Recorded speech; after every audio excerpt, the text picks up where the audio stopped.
Tempest Trials Plus Chaos Named is here, and it presents a slightly different variation of rewards this time.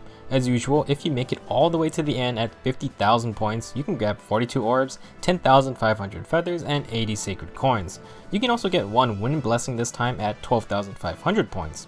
Now you won't be able to spend your new sacred coins on some new sacred seals because this Tempest Trials does not offer any.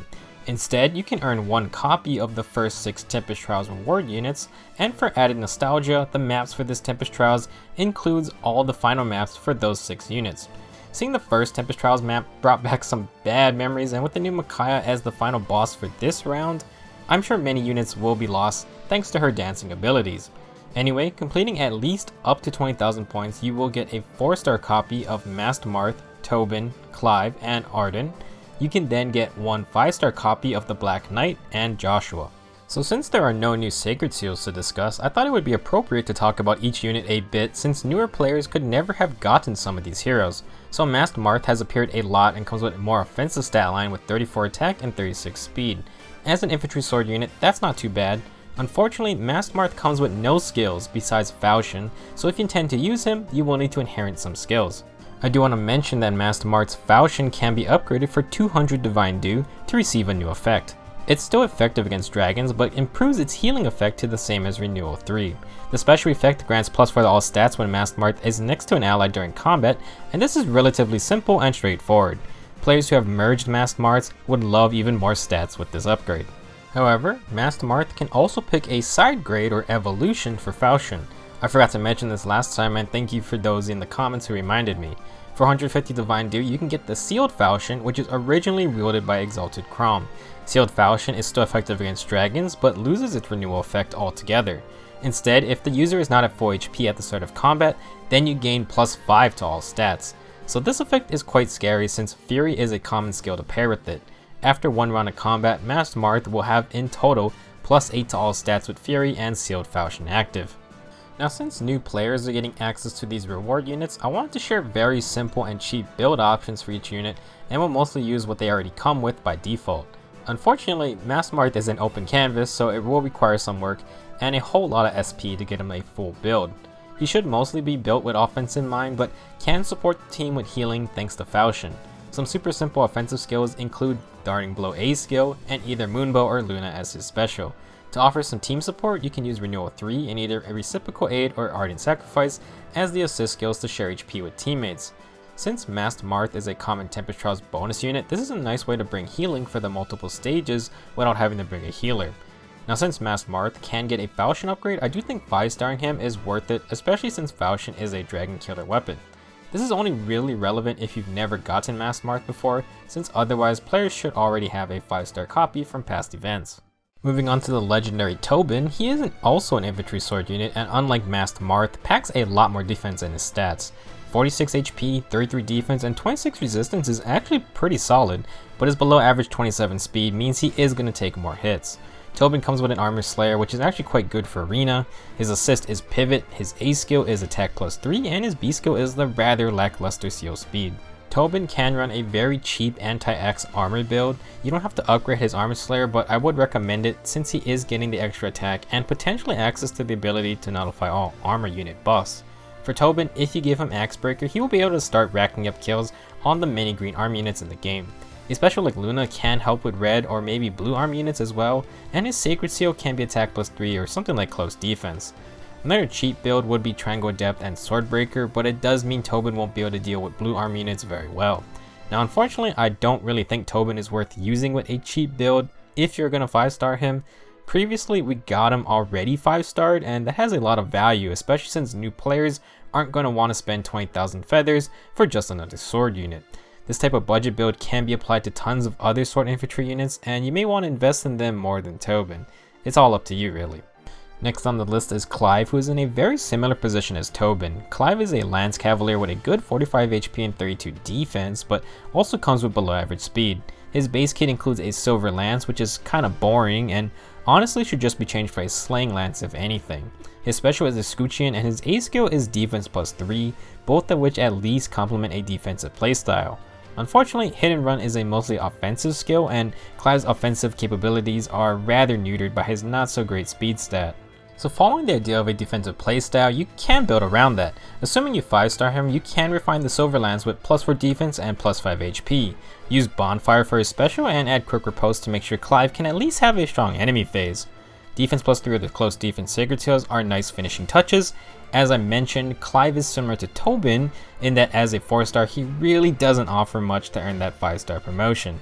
He also faces stiff competition from 3 other Lance Cavaliers who are reward units, being Berkut, Camus, and Finn. When gotten as a free 5-star, Clive wasn't that bad with a budget build given to him, but again, I would not spend the 20,000 feathers at the moment unless you really like him. Next, we have a much more impressive reward unit in the Black Knight. He is a red armor unit with a very respectable 34 attack and speed. He also has a good 48 HP and 35 defense, but is susceptible to magic, so keep that in mind. Skipping his weapon for now, the Black Knight comes with Black Luna, Steady Stance, and Wings of Mercy. Black Luna is possibly the strongest special in the game, and it's unique to the Black Knight and Zelgius. It's a super powered version of Luna that has the same cooldown, but reduces the enemy's defense by 80% instead of 50%, and that's pretty insane. Now, paired with Black Luna is the Black Knight's personal weapon, Alondite, the sister sword to Ike's Ragno. Alondite is a distant counter weapon, and since the Black Knight comes at 5 stars, you will have access to it. Distant counter is really good since army units lack mobility to chase after ranged units. The Black Knight, in my opinion, is probably the best Tempest reward unit still till this day, and for any new player, should be an automatic pick for any red slot in your Armor Emblem teams. The combination of Alondite, Black Luna, and Steady Stance makes him a great unit, and Wings of Mercy can be replaced if you like. I highly recommend using him, and he has a really strong high investment build using Steady Breath or Warding Breath, Bold Fighter, and the Quick Impulse Sacred Seal. He is an exceptional partner to legendary Hector as well, since Osteo's Pulse can replace the Quick Impulse Sacred Seal altogether. Basically, if you don't already have Zelgius, the Black Knight is a must-have unit. While BK is a tough act to follow, we have Arden, who does bring his own special flair. Also a red army unit, Arden takes things to the extreme with a massive 60 HP and 41 defense. He is a godly physical defense unit. However, all that power comes with a price, and he is the slowest unit in the game and has one of the lowest res stats in the game as well. Arden comes with a brave sword, Pavis, and drive defense. He also has his unique B skill called Follow-Up Ring. Follow-Up Ring allows Arden to always have a follow-up attack if he starts the fight with more than 50% HP. So with his Brave Sword, if Arden initiates, he can hit up to 4 times if Follow-Up Ring activates. For a simple build, you can just stack more defense because you want to make sure Arden stays above 50% HP, and with a special like Bonfire, he will hit insanely hard every time he procs it. So Arden only comes at 4 stars, however I do think he maybe deserves a 5-star promotion. With the follow-up ring and his insanely min-max stats, Arden can differentiate himself from someone like the Black Knight or Zephiel. He is a wall who can withstand many physical attacks but will crumble if a good mage reaches him. Personally, I think the Black Knight is better overall, but Arden can be a fun unit to play around with, especially with the Tempest Trials bonus.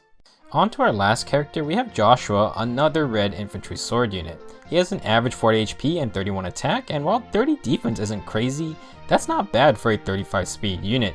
His resistance is also good among sword units, and it gets even better with his weapon.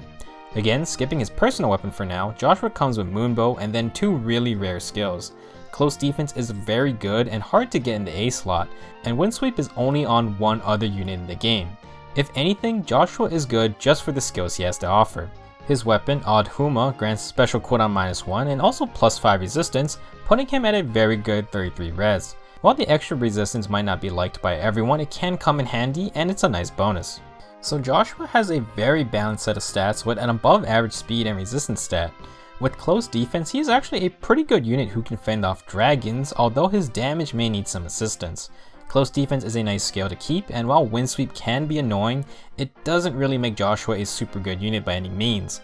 It can pair nicely with Savage Blow or the smoke skills to get free damage or debuffs on the enemy team, but otherwise it can be swapped out for more combative skills like Vantage, Quick Riposte, or even Wrath. With Odd Huma, Joshua isn't that bad of a user of Distant Counter, and he can even run ploy type skills if you want. Joshua won't stand out compared to hyper-offensive sword units like Ira or Mia, but his decent speed and balanced defense and resistance stats means he can play a nice defensive role. It may also be worthwhile to keep him if Odd Huma gets refined in the future. that wraps up all the reward units for this Tempest Trials. Masked Marth is a decent unit that requires building, but now longtime players can have a 5-star plus a merged one if they spend some feathers. Tobin, Clive, and Arden being 4-star units makes them sort of limited. They were better when gotten already 5-starred, and I wouldn't say they are necessarily a high priority to invest in. Arden is definitely the most unique one out of that group though. As for the Black Knight, he is a gem of this Tempest Trials. If you don't have the Black Knight, you should definitely get him and use him. He is good in both PvE and Arena. Joshua can be a bit hit or miss with an interesting balanced stat line and 2 very rare skills. He can be built offensively or defensively, but overall he is just a solid unit and a good 5-star reward. Despite no Sacred Seals this time, the Black Knight and Joshua are definitely worth getting in their place.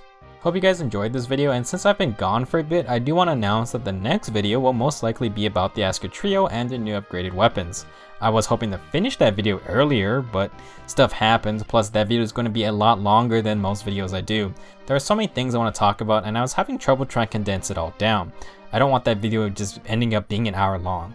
Anyway, you should know that Alphonse and Sharena are both bonus units in this Tempest Trials, meaning that now is the best time to have some fun with their new builds using their new upgrades. Thanks for watching, stay tuned for the next video, and I'll see you guys then.